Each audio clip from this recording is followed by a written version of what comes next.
Fala galera, eu estou hoje aqui com o Marcelo Bernstein, nome diferente. Ele é psicólogo e vai falar sobre temas muito profundos nos dias atuais, como burnout, você que está cansado, estourado de trabalhar. Para quem tem crise de ansiedade, esse é um assunto fantástico, e problemas sexuais. A gente vai aprofundar essa conversa, primeiro conhecendo um pouco do Marcelo. Obrigado, Marcelo, pelo convite Nada, que eu que você agradeço. aceitou. Obrigado pelo seu tempo, obrigado por você ter vindo aqui no Tenha Mais Resultado. E começando a conversa, Marcelo é o cara que tem 40 anos de faculdade, 40 anos de estudos. Então eu queria que você contasse um pouco aí da sua jornada acadêmica. Minha jornada acadêmica começou com a formação em jornalismo lá no final dos anos 70, quando eu fiz a faculdade de publicidade, emendei com jornalismo, porque eu descobri que publicidade não era bem minha praia, fui fazer jornalismo, e aí passei 30 anos como profissional de jornalismo, até o dia que eu já tinha feito praticamente tudo e resolvi retomar um velho projeto que era fazer a formação em psicanálise. E aí fui fazer a formação em psicanálise. Foram 4 anos de formação. Aí resolvi, no meio disso, fazer a graduação em psicologia. E como eu já era formado, eu consegui eliminar pelo menos 1 ano e meio da faculdade, que senão eu teria que ter feito 5 anos da graduação. Nesse meio tempo, como eu já era formado também, eu fui fazer a pós-graduação em psicologia clínica e uma pós-graduação em sexualidade humana. Eu acabei conseguindo me formar nas pós junto com a graduação em psicologia. E aí eu fui fazer o mestrado em 2015, que eu terminei em 2017. E aí comecei o doutorado ano passado, mas dei uma trancada para organizar a vida um pouquinho, que a agenda está tumultuada. E quanto tempo você deu aula em faculdade?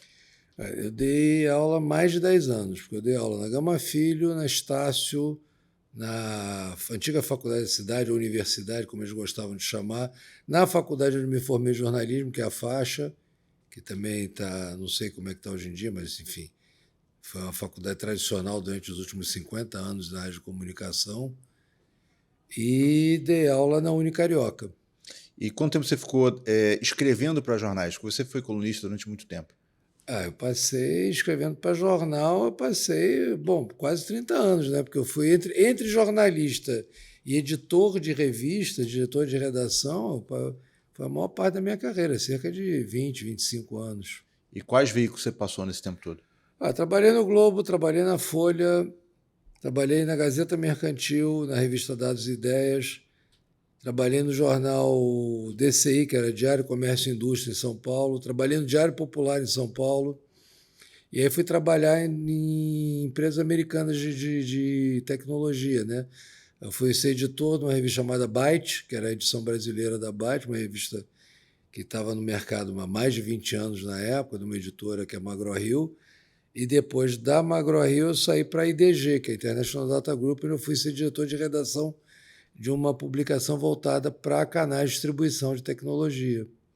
Então você tem uma história fantástica no jornalismo, 30 anos escrevendo para vários veículos, e de repente você estala e fala, vou mudar de carreira, vou fazer uma transição. Em que idade você tinha quando você resolveu fazer uma transição de carreira? Eu estava com cerca de 45 anos. Então, para você que tem 45 anos, ou um pouco mais, e não tem coragem para mudar de profissão, olha o exemplo que a gente tem aqui. Como é que você fez para assim, se desligar do jornalismo? Porque jornalismo é uma cachaça, né? Eu trabalho com publicidade há tantos anos e sei que é complicado você largar essa profissão. Você cria hábitos, você cria vínculos, você cria muito parecido, vou dar um exemplo meio complicado, que é o vício do cigarro, né? Que o cara está sempre ali, né? Por que ele não consegue sair do cigarro? Porque o cigarro é um ambiente onde ele fuma com outras pessoas, ele conversa com outras pessoas, e na publicidade, também no jornalismo, tem isso. Você tem as rodas de conversa, o cara não consegue sair daquilo ali porque os amigos acabam puxando. Ele tenta ir para uma outra área, mas é alguém que vai jantar, alguém que vai numa festa, alguém que, enfim, a vida social acaba trazendo ele de volta para o meio.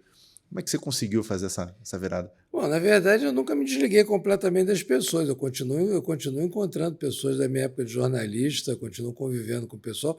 E tem vários jornalistas que acabaram virando psicólogos e psicanalistas também.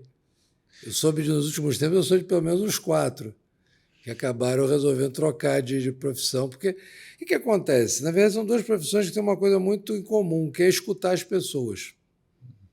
Eu passei os últimos 30 e tantos anos escutando pessoas. Só que numa eu escutava as pessoas para contar as histórias. Hoje eu escuto as pessoas para ajudar a reescrever as histórias delas. Só mudei um pouquinho o resultado final, mas no final das contas eu continuo trabalhando com gente.